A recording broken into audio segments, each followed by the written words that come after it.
Bullying phone calls, part of a multi-million-dollar debt collection scam. The FBI says threats were made to pay up, sometimes to people who didn't even owe money.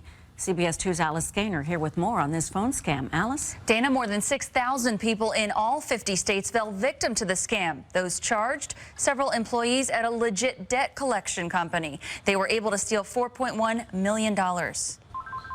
It happened in New York City, Westchester County, and the Bronx. FBI officials say calls like this one from Los Angeles. The victim's voice has been distorted.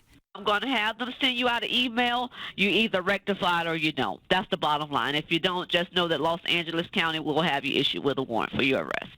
So you can't, aren't you supposed to give me some type of customer service too and try to talk to me to let me know like what this is about? No, ma'am. No, ma'am. You're going around getting loans, not paying them back. Customer service?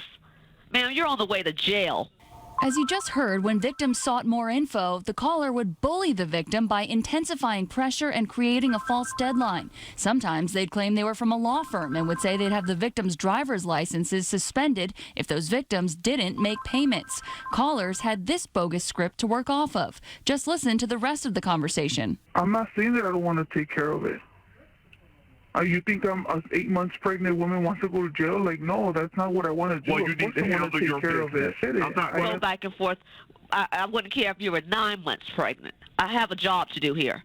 FBI officials say for the past 5 years, 7 employees of Williams, Scott & Associates, a debt collection company based in Georgia, would allegedly contact consumers whose debt WSA had purchased for cheap, just cents on a dollar, and have them make credit card payments to them. Falsely claimed to be affiliated with federal and state agents and members of a government fraud task force. Officials warn the caller may be a fake if he or she is seeking payment on a debt you don't recognize, refuses to give you a mailing address or telephone number, asks for your personal, financial, or sensitive information, or tries to scare you into paying the debt.